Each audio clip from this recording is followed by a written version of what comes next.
Ce qui est le plus chiant avec les mômes, disait ma mère, c'est qu'entre le moment qu'on les met au monde et le moment qu'ils foutent le camp de la maison, faut attendre une éternité. Elle a toujours eu la fibre viscéralement maternelle, ma mère. Alors un jour, j'ai décidé de lui faire plaisir et de précipiter le mouvement. Plutôt que de prendre la direction du collège local, pour lequel je n'éprouvais qu'un intérêt très limité, j'ai taillé la route, tout simplement. Comme un vrai routard. Je me souviens plus de quelle route c'était, sans doute une départementale, mais je m'en foutais.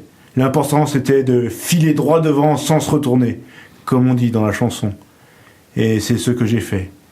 J'ai connu soudain la griserie de la liberté, le bonheur de marcher seul vers mon destin, comme dans les films.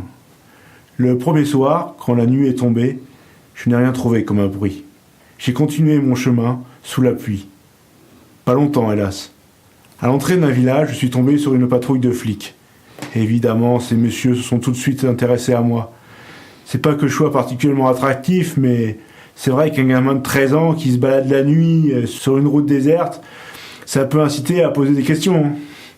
C'est ce qu'ils ont fait. Il faut croire qu'ils n'avaient vraiment rien à foutre pour m'en poser autant. Remarquez, ils n'ont pas été déçus.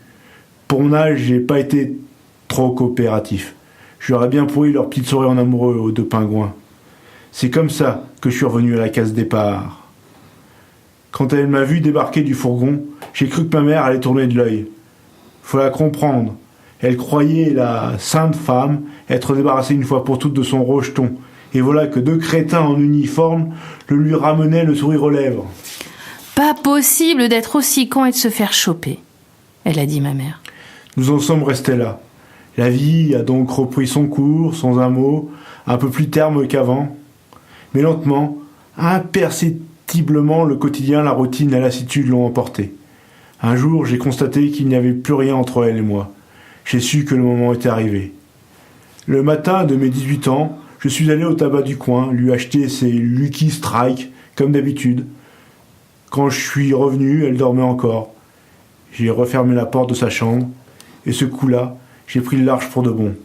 De la départementale, je suis passé directement à la nationale, puis sans problème à l'autoroute du Sud. Au bout, il y avait un port. J'ai embarqué en douce, sans connaître ma future destination. Il y a des fois où il ne faut pas trop réfléchir. Le cœur en miettes, de Bernard Marcigny.